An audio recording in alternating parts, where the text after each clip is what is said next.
have next on stage a panel which will talk about creating 10x women entrepreneurs. Are we excited about seeing women as entrepreneurs? Can we hear it up from the crowd to have many more women as entrepreneurs? And with that, we launch the Women Entrepreneurship Report. But first, let me please bring on stage and invite Srikant Sastri, President TiECon Delhi-NCR and Chairman ICT Advisory Network, and talk about the report presentation. Yes, you can please give it up for Srikant. A big round of applause for Srikant before we hear from him about the report presentation.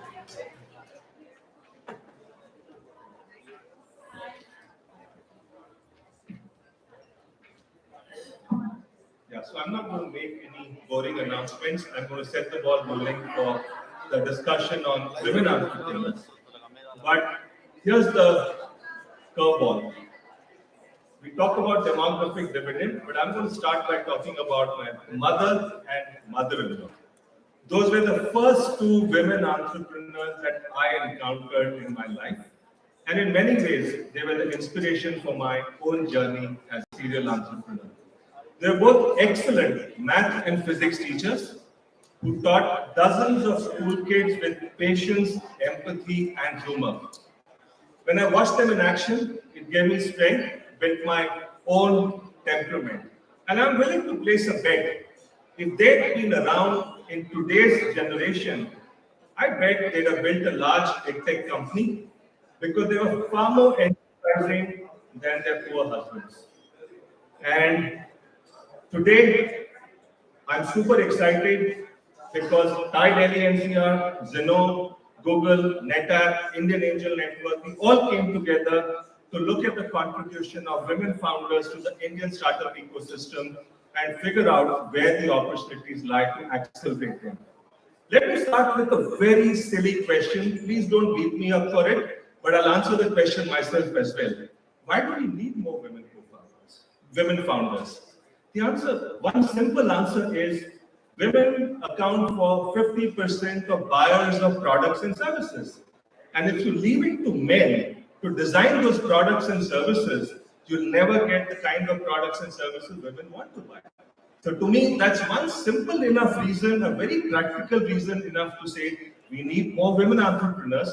Without that, we're not going to make headway at all. So with that silly question out of the way, let me dive into 5 significant findings from a report about women entrepreneurship.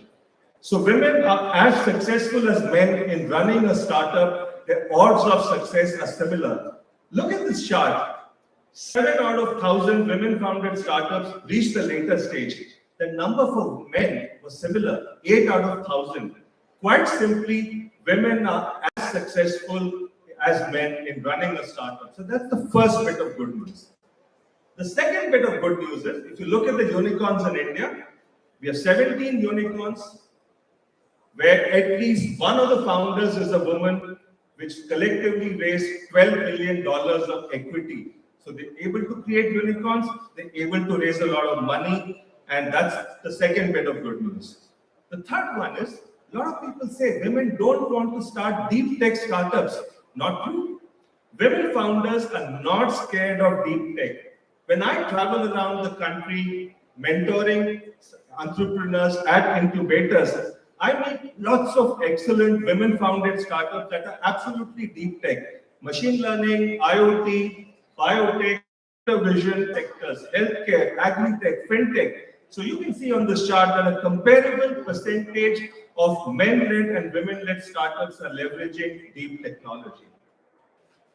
The other bit of good news, women as inventors. We said, okay, fine, you're working in deep technology, but are you doing fundamental new products and technologies which are truly inventive in nature?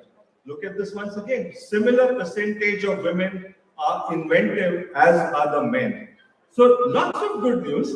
So many women founders are creating successful startups.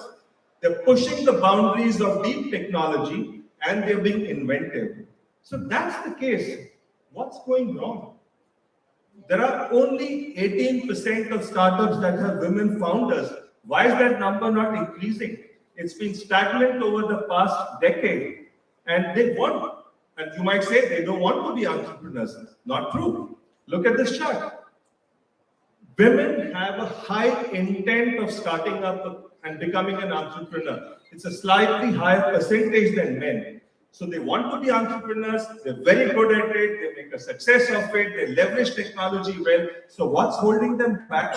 And we decided to do a bit of a deep dive, and that's not on the slide, that will be the topic of the panel discussion, but let me give you a sneak peek.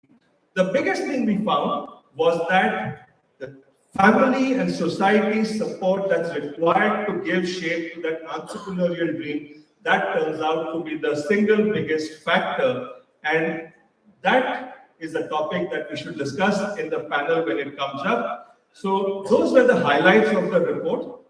And what I'd like to say is that a full report, which is going to be unveiled shortly and is available on the website, has all the details, all the recommendations for what's holding back women entrepreneurship and what's required to change that. And I hope you enjoy the discussion that happens after this.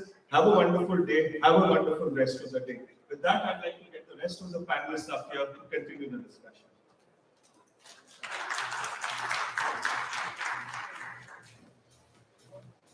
Thank you, Srikant, for setting the tone for this panel. Let me quickly invite on stage our esteemed panelists. Let me start by inviting Apurva, Chamaria, Head of Startups at VC Google India. Can we clap for him, please? Next on stage, I'd like to invite Padmaja Ruparel, co-founder, IAN, and founding partner, IAN Fund. Padmaja, thank you for coming over. Please can we have a big round of applause. Ravi, Chhabria, Managing Director, NetApp India. I would love to have you on stage, sir. And the panel will be moderated by none other than Atit, Danak, partner and head, Zenov. Can you please give it up for this esteemed panel, please? And yes, I am missing on one panelist, my bad. Let me invite on stage Anuja Dhawan, co-founder, Metaverse. Anuja, I'm very delighted to have you on stage. And now that the panel is complete, please give a big round of applause before we begin this panel.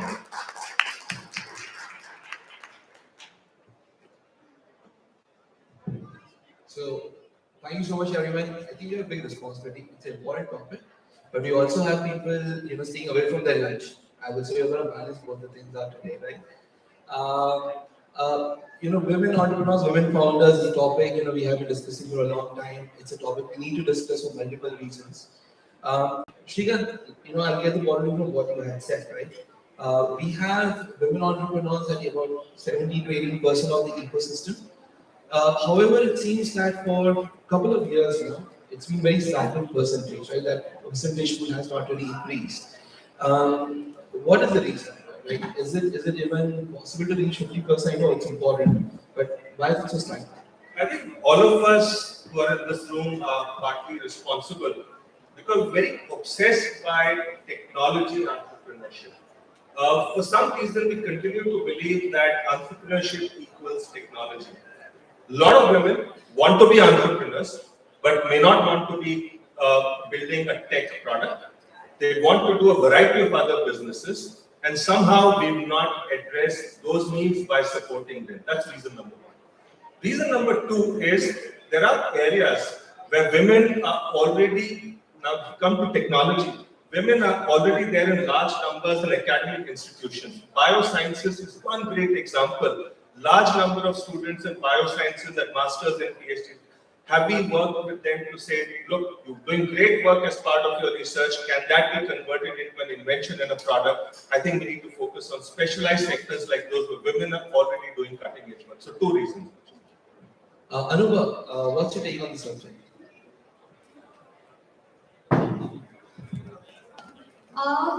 So basically, being a part of the startup ecosystem for about 10 years now, what I really think is that it's a problem of more women need the founding team, right? So if you look at these successful startups around, where have they come out of are these bigger mafia groups, right? Flipkart mafias, PayPal mafia. We've seen all of those. But if you look at the founding team, there are zero women founders, is what I would say. Hence, the ripple effect of whatever these successful startups create is not being carried forward. So I believe that's one of the major problems. That we do not have enough women working as founding member teams. Now, why that's the problem is a broader perspective of lesser females in the workspace, lesser female ready to take those risks out there, and there's are more societal things, and definitely I think the whole society has to sort of come together to make that number better. Padmaja, I want to touch upon the societal piece of it, right? In terms of women want to be entrepreneurs and see actually higher than men, right? One is society, one is maybe personal also. Given the insight that we have had, the fact that you have also been building an organization like Ambience, what's your take? Like, how big is this society, this behavior piece to it? I think that the way I look at it, I would echo to some extent what Srikant said, that we look at women in either who are building tech companies or who are building VC fundable companies. I think there is a large number of entrepreneurs, women entrepreneurs out there. And if you go even penetrate deeper into tier 2, tier 3, these women entrepreneurs are doing Soho businesses or they're building small home businesses, and they are almost the mainstay of running homes. Right? So I think there are women entrepreneurs out there, but we've never really looked at them. We're constantly looking at them from a fundamental perspective. So I think that's one piece. The second piece, I think, which is to echo what she's saying, that while there are Flipkart and PayPal, I think we as women have not come out and created our own mafias or our own groups in some ways, right? I think we are sort of head down. Just as a woman myself, I mean, I'm head down trying to do what I need to do, keep one day to the next day. But have we really built, and I think that's a failure, right? To have built a circle of women around us so that we can share, we can learn, it becomes a support system and create more women entrepreneurs, right? Create that. So I think that's a big issue. But what is really also important that in our society, it is largely a patriarchal society. Even in tier 1 mentally, I see that, right? And if you try and say, okay, we're going to change that, that's going to take forever, right? How do you leverage that is what is important. And that is where the problem lies, that you have too many battles to actually fight. You have the home, you have children, you have your business, you have cultures to manage. So I think that's the big issue that you're fighting all the time. If I can just add to that, I think building on what Padmaja said, if I put it in simple terms, I think men like me and our generation are absolutely useless when it came to helping out at home. If you take my own example, my wife actually became an entrepreneur before I did. But in reality, she had to shoulder the responsibility at home, and therefore that took a hit. And whereas I was kind of focused on the business, so the day people like me stop becoming useless and become more useful at home, I think some things will change. But I'm hopeful, because if you look at my son, my older son, he lives in the US, but he's the one who cooks. But unfortunately, his wife doesn't want to become an entrepreneur. So otherwise, you would have seen an entrepreneur.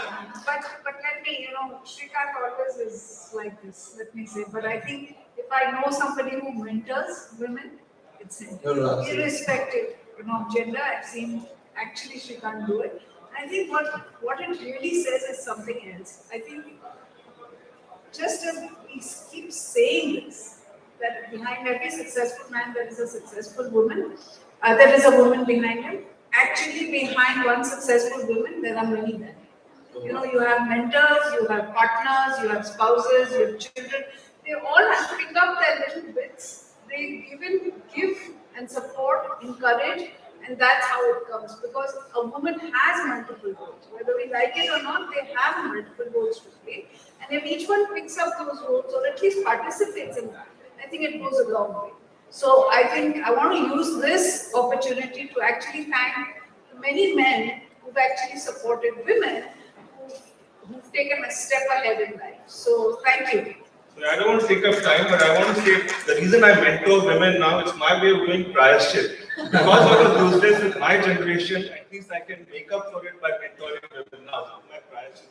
I think I'd add to that, wherein real life example is what I would say. So definitely whatever I'm able to do and to push harder is because of the partner and the extended family that I have. So that really allows you to do a lot more than what you would have done otherwise.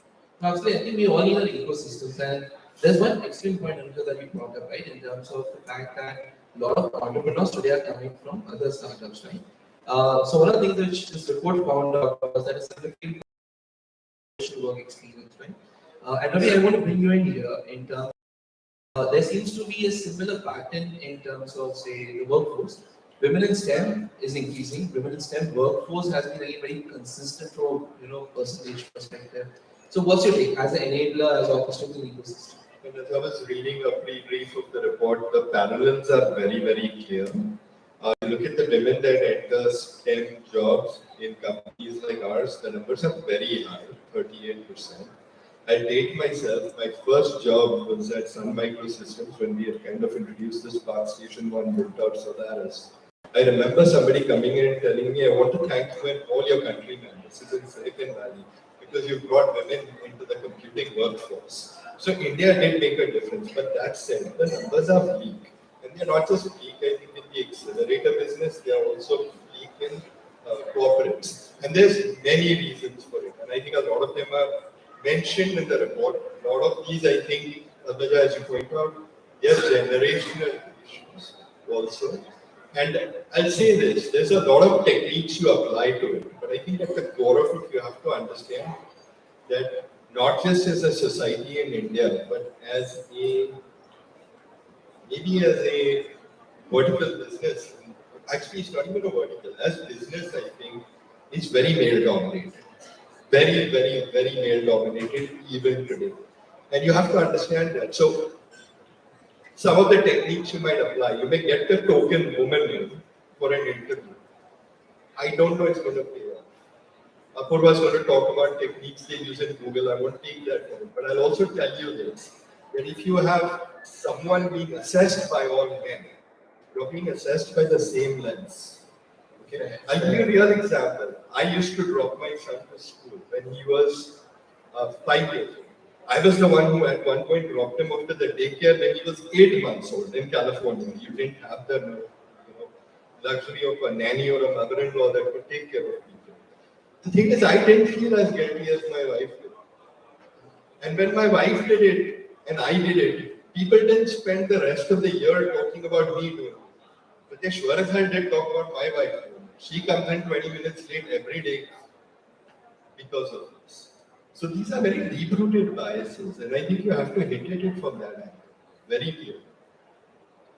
Fair point, sir. As a point, you want to add to that? What's your take with that?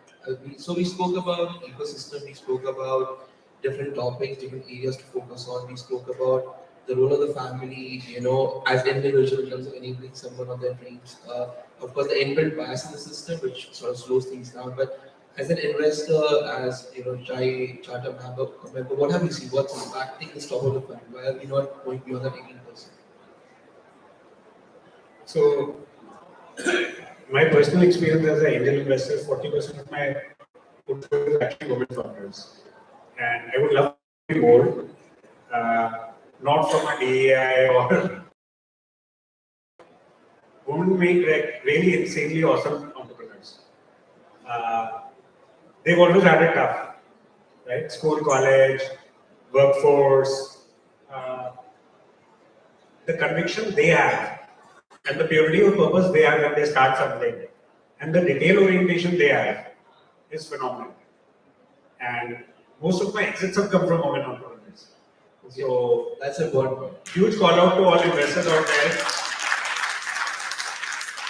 So I keep asking everybody, I said, including my portfolio companies that introduce me to more, they will build sounder businesses, they will build deeper businesses, they'll be very upfront, candid, they will never oversell.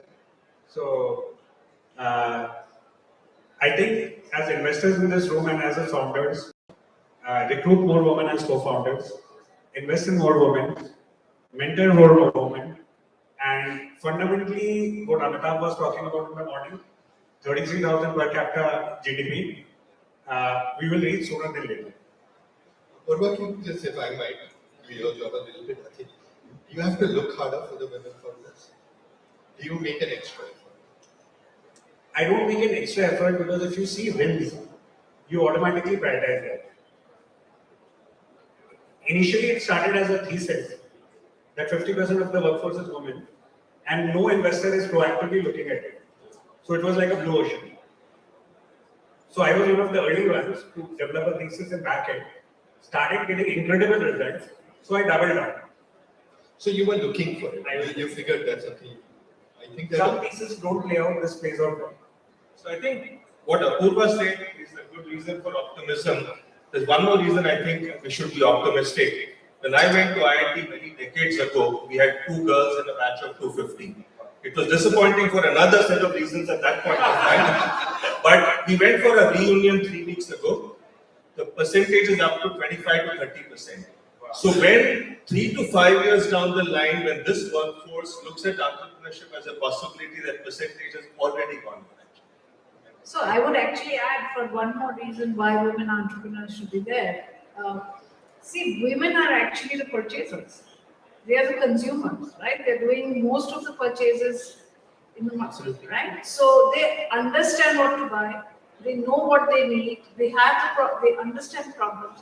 So certain class of products is completely women oriented, right? The best person to build a company is those who feel the pain, those who know the need. So I think irrespective of gender, I would say that just purely because they are the purchasers, they're the best guys to build a business. And having said that, what really irks me today is, and we are young as an investing, right, early stage investing country, especially angels, less than 1% are women. So, that is something which is even more stark. That why do we have such few women investing, right? And in one way, you say the number of women entrepreneurs who succeeded are a fraction, right? And so many of them coming back as only a fraction of a fraction. But the reality is, if we don't have more women investors, we will continue to have certain biases that will remain. Absolutely. Especially for women-focused products, for femtech products. It needs women investors. I think that's something we need to also. That ties in well with Ravi's point earlier also in terms of the corporate hiring. I'm again going to ask a question on your behalf because here's what happens in the corporate. When you decide that you're not getting enough women candidates, you mandate it. People don't like quotas, but I think there is a reality that you need enough of a panel.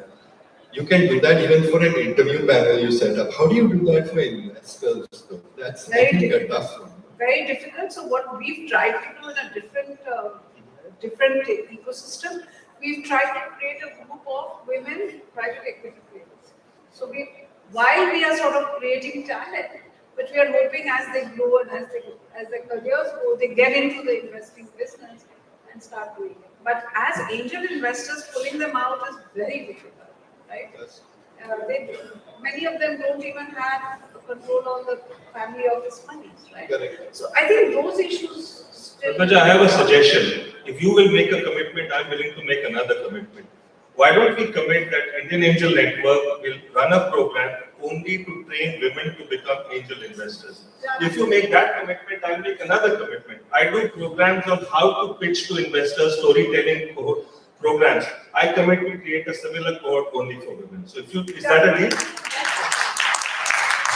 And I think that's an awesome thing. If you look at what we did with our Accelerate Her program, people think we were trying to create opportunity for just women. We were trying to create opportunity for entrepreneurs inside the company. They needed to see role models. Right. Nurturing them and creating them. I think you have to just flip this cycle of, you have to prove yourself if you're a woman, or you're proven if you're a man.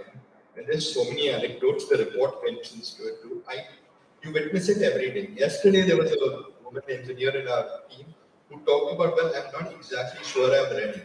You talk to 10 women, 10 men, they are like 10% of that preparation, and they already think they can do the job after that, right? So it's on my journey. It makes me VP by the time I'm 35. Perfect. So I think I do want to end the panel right now because we have a partnership here and we should end on a high, but I still have one more question. So we spoke of top of the funnel. The second question is again similar, right? 80% women founders, 10% as a funding. First question, is that even the right metric to chase? If it is the right metric, then how does one solve for it? What has your experience been? I'll use that first. Yeah. So I'm going to give you a complex answer, right? Perhaps because I'm a woman. So I think as an investor, as a VC, I would say yes. That is something that needs to be solved. We need to have more women entrepreneurs, and you already heard a lot of reasons that we discussed. But if I look at it from a different lens, I think that's not a good enough parameter because we are not talking about fundable entrepreneurs or businesses. Right. We're talking about women entrepreneurs building businesses, right? And therefore, we have to widen the parameter, we have to widen the framework so that more women come in and build businesses, which also has new challenges that need to be sorted.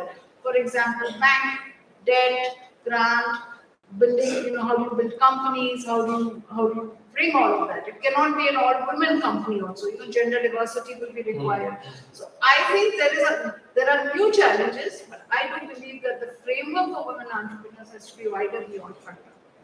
So I would love if it's... Yeah. So I'm going to say that look, well, the room is full of investors and engineers who like numbers. I would say in this case, ignore the numbers. Partly because numbers are how you measure them. If you measure how many women founders among tech entrepreneurs, you get a low number. How many women entrepreneurs in India's population at large, you get a larger number. So forget the numbers. Instead, let's follow Bhagavad Gita's principle, kar karo, bhal aayega. Let's do all the things that we agreed upon today. Karam karna pad raha hai. I think you have to do it. If I look at it even in the corporate environment, if you measure something, you will do something about it. And fundamentally, if you look at the world out there being 50-50 and you look at anything else that's not 50-50, you come up with a logical reason for why it is. And there's a bias at the bottom of it, or there's a system at the bottom of it that needs to be fixed. You can't start with the premise women don't want it. Yeah, you can't. So once you come up with that, you just have to unravel it one step at a time. And the number will get to 50-50. It has to, otherwise something else is wrong. Yeah, so definitely that's one of the way to look at it, one of the number definitely. But eventually what really matters is the capital, right? With companies are going bigger, is going with capital. So that will not, in my opinion, be left behind and said that they will catch up or there are other important things that are being done. So again, I think it's more personal from that standpoint. It's not that every business is built to become a billion-dollar company. They can solve for a wider problem, they can solve for masses, and maybe not just focus on the valuation, if I may. So that's more of a personal choice, but I think from more top to bottom approach, it's definitely about capital, and that's an enabler, right? That I am able to do more because there is a backing that I have, there's somebody who's validating my idea, and I can go further with it. So definitely, I think an important metric to track for at least the top people to make sure that they're able to improve it year on year and get more people and enable more female founders. So at least what I'm gathering is it's always good to have a metric because it's easier to align people. But to Padmaja's point also, the metric can always evolve. It's something we keep discovering. For now, that 50-50 on the funding, for now is a good enough thing for us to chase now because why not? Kind of it, right? But there's a lot more to this whole business in terms of solving for success, right? Overall. I just want to get into your experiences real quick, right? Just 5 more minutes, right? What's worked, what's not worked as you try to solve this problem? Can you give an example? All of you. I just want to sort of understand what's your perspective been in terms of what worked for you when someone tried to help or when you asked for help and what did? Ask for help. Also, you got help, yeah. Sure. No, it has always worked out is what I will say. In this last 1.5 year of journey, I think wherever we are today is because of the community and the support that we get. Google has been a brilliant partner. There are other people in the ecosystem. We have our angel investors who sort of support us along the way. I would not say that just because I'm a female founder, that I think the startup community within India is very, very strong, and they are more than willing to do if you are asking for directed help, right? If you just go out and say, run my business, that's not possible. But if you're going out with a directed question, I think you definitely get that help. from the people who've done it, people who arrived in life in a certain way. So I think Indian ecosystem is the place to be at from a startup standpoint. Being a female, I definitely see that additional nudge sometimes that they really want us to succeed, and I see that happening, and I'm happy that I'm in the right place at the right time. So making the most out of it. Ravi, how about you? Speaking for the accelerator as well as for the corporation, when you look at the number of women startup founders we have, or even if you look at the number of women leaders we have, it's a journey. It is starting. And I think in the last 2 to 3 years, it looks like qualitatively there is a difference in that process. Not just that it's driven from the top down, but I think there is a belief that we are not doing right if we don't get to a bigger, better number. Got it. Got it. I think when I started, it was difficult. Let me be very honest. It wasn't easy. Even getting up and speaking was a challenge, to be honest. But I think what really worked for me was people nudged me, supported, pushed to an extent. And I think that was necessary, which I didn't see at that time, but I think it's very important. And I think what also worked is have faith in people around you, right? If you have faith and just let yourself go and allow yourself to go with the wave, I think that works. And if I look at today's women founders, I think there is a lot more confidence, there's a lot more gravitas, if I may use the word, as they build young companies. But I think what's still missing is that element of networking, that element of being able to share. And that's why I think a woman mafia is a good idea. You're definitely in for a mafia for sure. If I may add to that, like I think that's more of how we are brought up in at least in Indian ecosystem, right? So that really needs to change, not at just a corporate level, but maybe at the childhood level. That's more of schooling, because we are always more protected in a certain way, that don't talk to this person, don't go out, so on and so forth. And I think that somewhere gets so deeply rooted that I can't go out and do it. But once you break that barrier, obviously, I think the community that we have here is open enough to accept you in a certain way. But it's more our mental barriers in a certain way that we Opening up and trusting. What I've seen really work very well for women founders whom I've backed, and also my active portfolio, is they're very okay being imperfect. I see more women aiming for perfection than men.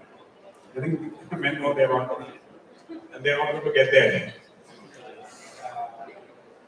Women want a perfect product, a perfect team, perfect cap table. Many things, right?